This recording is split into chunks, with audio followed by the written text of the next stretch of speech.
ay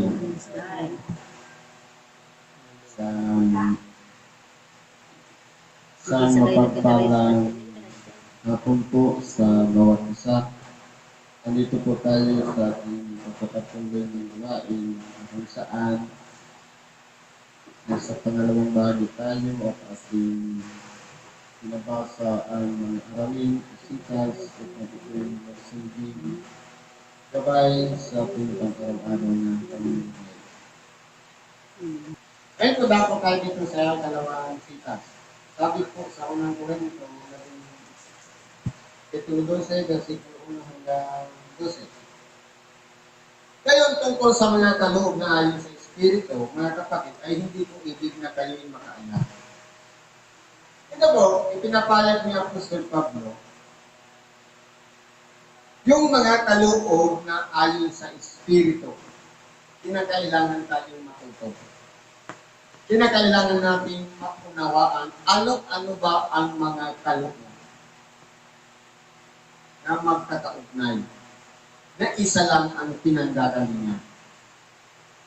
Sabi dito, nalalaman ninyo na nang kayo'y mga hintil pa, ay inihigaw kayo sa mga piping Diyusan sa ayunang paraan pagkahatid sa inyo. Totoo po, tinamulatan natin yan. Nagkamalay tayo, ipinanganak tayo, ang pamilya natin naniniwala sa mga piping Diyusan. Nagawa ng mga tao. May gawa sa bato, sa kahoy, simento, nanililog ng tao, ayon sa kabihas na kasanayan niya. Pagkatapos, pininturahan, naging katulad na ng wangis ng tao o ano pang bagay dito sa ibabaw ng sanlibutan. Kaya sinasabing piping Diyusan sapagkat niluluhod-luhuran, hindi naman gumagalaw. Lahat po tayo ay naligaw niyan. Salamat sa Diyos, dahil sa kanyang kalooban, andito tayo. Tayo ay sumusunod sa kalooban ng Diyos sa maka-espiritual na pamamaraan. Dito tayo inihatid. Kaya, ipinapatalastas ko sa inyo na wala sino mang nagsasalita sa pamamagitan ng Espiritu ng Diyos ay nagsasabi si Jesus ay itinakwil. At wala nang sino man makapagsasabi si Jesus ay Panginoon kundi sa pamamagitan ng Espiritu Santo. Sa magatuwid, tayo mga tao na nakaharinig na ang aral o salita ng Diyos. Napapatid natin sa ating sarili na kapag tayo po ay ginagabayan ng Espiritu ng Diyos at ng Espiritu Santo, ang lahat ng lalabas sa ating bibig ay papuri sa kanyang buktong na anak. Kasi hindi po pwedeng siraan ng Espiritu Santo ang pangalan ng buktong na anak ng Diyos, na kahit ang Espiritu man ng Diyos, kapagkat sila'y nangagkakaisa sa layunin, sa adhikain at sa pagka-Diyos. Kaya nagsusuportahan sila. Ngayon, kung ang isang tao tinutuya ang ating dakilang Panginoon, hindi nananalig sa Espiritu Santo, at walang kinikilalang Diyos, wala po din ang kahit isa dyan. Wala sa kanyang Espiritu Santo, wala rin ang Espiritu ng Diyos. Kung ang lumalabas sa bibig ay pagputya, ang ating dakilang Panginoon ay isang tao lang o ordinary lang.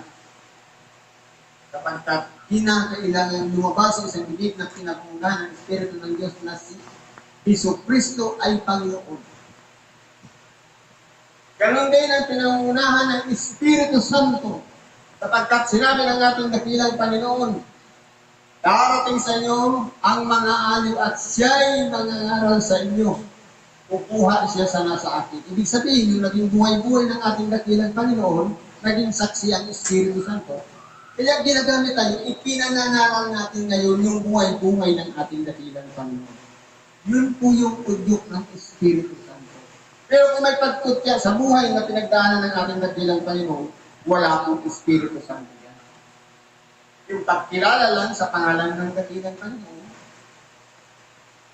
Hindi po yan umuugnay sa ating dakilang Panginoon. Sa magkatuwid, ibang espiritu po yan.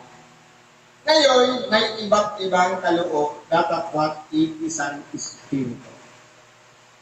Ito po ang dapat maunawaan natin. Isang espiritu at maraming mga kaloob. Depende po sa isang tao kung ano yung taglay niya.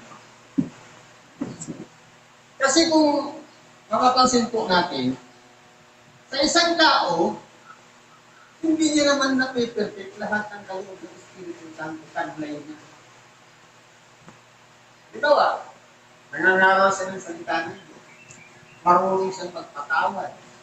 Marunong siyang umibig sa kaaway. Lahat ng yan ay isang resulta ng pinangunahan ng Espiritu Santo. Pinangunahan ng isang Espiritu.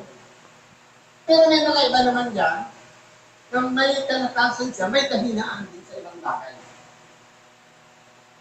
Kaya kinakailangan natin sanayin ang ating sarili na dapat yung isang Espiritu na yan. Pagama siya'y umuugnay tayo doon sa isang Espiritu na yun, hindi pare-parehas po ang ating natungkulan. Kahit sabihin natin, 5 tayong tagapagpahayag ng salita ng Diyos, iba-iba ang pangangaral o style o pamamaraan kung paano tayo nagpapahayag ng salita ng Diyos. Kung paano ang biyaya sa pamamagitan ng pagpapatong ng kamay, iisang espiritu, parehas ang ginagawa. Parehas na proseso. Pero iba-ibang kapangyarihan ang dumadaloy sa ating mga kamay. Sa makatuwid, bawat isa sa atin ay magkakaiba-iba at hindi parehas. Pero iisang espiritu ang gumagawa sa lahat. May iba't ibang pangangasiwa, katapwat iisang Panginoon. Ito po. Sa mga kongregasyon, maraming management o pangangasiwa. Iba-ibang mga tao nilalagay niya na nangangasiwa. Pero, isang Panginoon lang ang sinusunod nila sa makatuwid. Nagiging batayan, pagamat iba, halos pari-parihas lang naman sila pangangasiwa, pero isang Panginoon ang nagturo ng aral na walang iba ang maglilingkod sa ating dakilang Panginoon. Ganon din sa tao, kung paano naglilingkod ang alipin sa kanyang Panginoon, sa kanyang amo. May iba't ibang paggawa, datapwat isang Diyos na gumagawa sa lahat ng mga bagay sa lahat. Pang-general na po siya. Iba-ibang paggawa. Yung pamamaraan ng paggagamot dito, iba. Ganon din dito, ganon din dito. Yung style niya ng pananaraw ng salita ng Diyos, iba-iba. Pero yung resulta, sa oras na tanggapin ng tao, yung salita na sinabi ng isa, at ganun din. Kapag pinatungan ng kamay ng isa, nagtutulong-tulong po sila. Kaya ang tao, kapag pinangaralan ng salita ng Diyos, nasusuportahan yung pangangaral ng isa, at ganun din ng isa, nabubuo yung pananampalataya ng isang tao. Pare-parehas na sita. Iba-ibang interpretation. Pare-parehas na proseso kanong pagtatong ng kamay, pero iba ang nararamdaman ng ating tinutulungan ng karamdaman. Pero iisa lang ang gumagawa ng lahat. Ang Diyos na sumasailabaw sa lahat. Kumbaga, panlahatan. Nagiging daanan ng tayo o daluyan ng kapangyarihan para makarating doon sa nangangailangan. Tatapot may sa bawat isa ay ibinibigay ang paghahayag ng Espiritu upang kapinabangan naman. Totoo po, pansinin natin si Apostol Pablo. Siya po ay isang Pariseo. Siya po ay mayroong paninindigan. Kaya nga ginamit siya para siya po ay maging daan para yung lahat ng sumasambit lang sa pangalan ng ating dakilang Panginoon, meron siyang lakas ng loob na para patayin. Yung taktika o pamamaraan ngayon ni San Pablo, yun ang naging daan na nakita ng Diyos na pwede niya rin gamitin.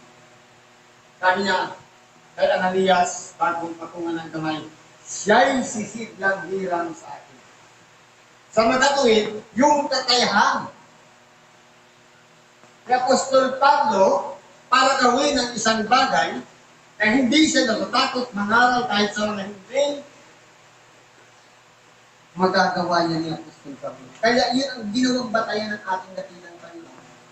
Kasi si Simon Pedro, sabi niya kay Simon Pedro, mangaral ka ikaw sa mga hindi. Nagkaroon siya ng pamitay. Isang kumot na bumababa, may mga hayop. Anong sabi? Magpatay ka at kumain.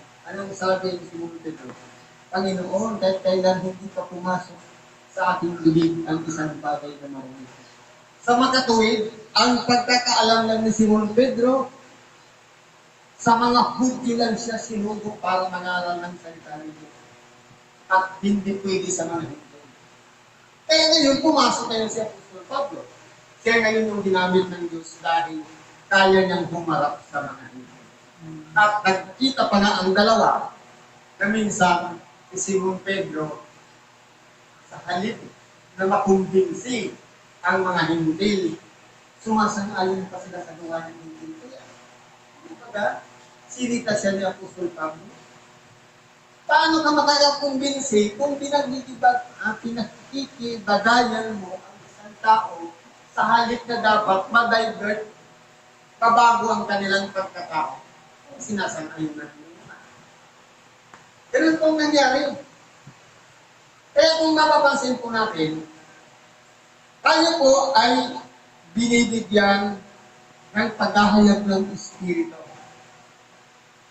Bago pa tayo anyuan sa sinakpon ng ating ina, pinili na tayo ng Diyos para sa gawain ito.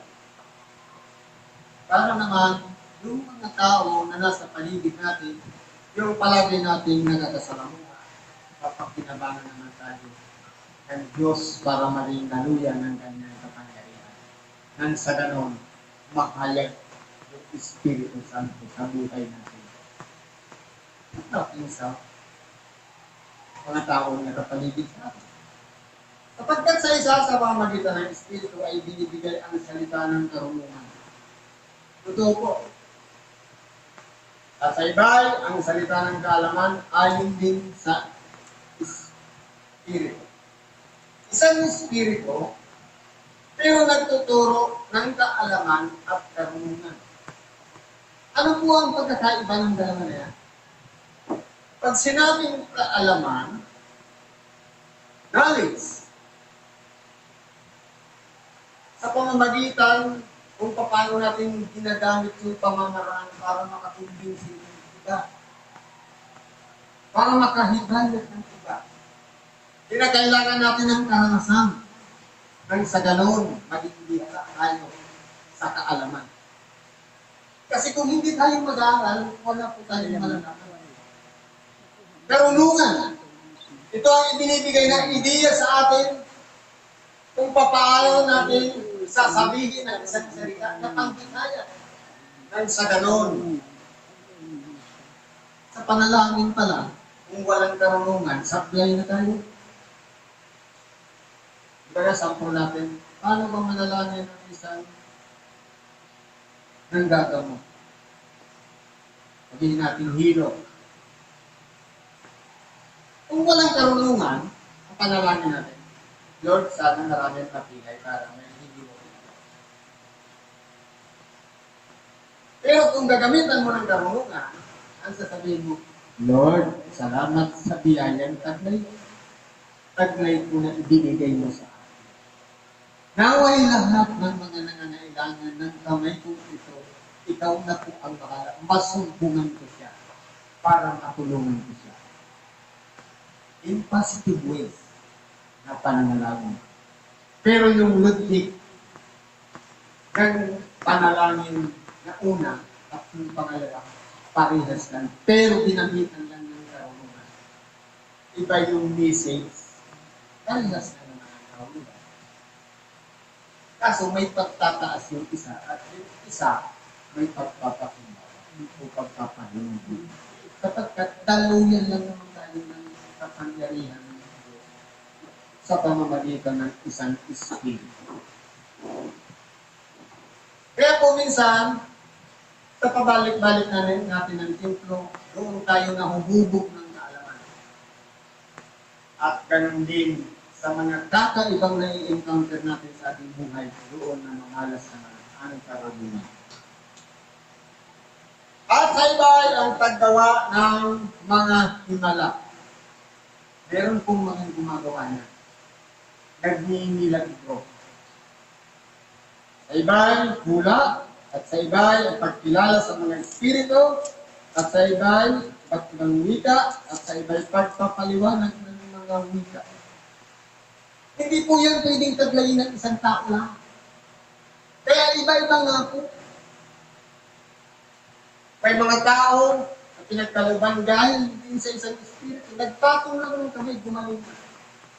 Himala po yun. O kaya milagro. Minsan naman, yung pagkilala sa espiritu, ramdam mo na kung ano yan, kung mabuti yan, kung masama. Maka-encounter ka lang ng espiritu. Dahil, napipil po natin yan. Hindi nga, kung galing daw sa baba, sa paa, hindi yan mabuti. Galing sa taas, mabuti. At ganun din sa isang taong inaalihan, kaya isang tao nagpukumuri kasi inaalihan ng espiritu, kung siya ba'y, kapag tinintaan natin, makikilala natin, kung yan ay umaaksyon lang o drama, o tunay na talagang inaalihan ng isang espiritu. At tututunan po natin yung kilalanin sila. Sa iba'y, ibang wika. Bihira lang po ang pinagkakalukuban niya. Sapagkat kung wala tayong pag-iingat, ang mga iba't ibang wika na yan, at hindi rin naman natin naunawaan o na ipapaliwanag, doon na lang tayo sa iba gawain. Kasi baka nasa mali pa natin magamit yung iba-ibang wika. Isang taong ordinaryo, mula sa pagiging makasalanan, ano yung ibang wika na pwede niyang sabihin? Yung hindi niya palaging sinasabi. Sa isang makasalanan na nagpapatuloy sa pagkakasala, maaralan lang siya ng salita ng Diyos magsabi, purihin ang Diyos. Ibang wika na po yun sa kanya. Kasi hindi niya naman po dating sinasabi. Hallelujah! Praise the Lord! Na dati, hindi niya naman sinasabi yan. Hindi kahit panalangin ng ayaw niya sa ambitin sa kanyang dito. Na ibubulalas yan, resulta ng kanyang nararamdaman kagaanan ng kanyang buhay. Tatapat, ang lahat ng ito ay ginagawa ng isa at kayong espiritu na binabahagi sa bawat isa ayon sa kanyang ibig. Ibig ko palang sabihin, isang espiritu yung gumagalaw, lahat po yung nararamdaman natin. Lahat tayo ay ginagamit niya. Ayon sa kanyang ibig, kung ang kakayahan natin magtala, doon ka. Kakayahan natin tumulong sa may karamdaman, doon ka. Kung sa pananasiwa, doon ka. Kung sa pananaral ng salita ng Diyos, doon ka. Ibig sabihin, depende po sa kakayahan ng bawat isa kung tayo ilalagay ng Diyos. Pero isang espiritu lang ang pinanggagalingan. Sapagkat po paano ang katawan ay isa, at mayroong maraming mga sangkap, at ang lahat ng mga sangkap ng katawan, pagkamat marami ay isang katawan, gayon din naman si Kristo. Ang importante po dyan, kasama tayo sa tinatawag na katawan. Tayo ba ay isang bahagi, isang sangkap ng katawan, pinakikinabangan.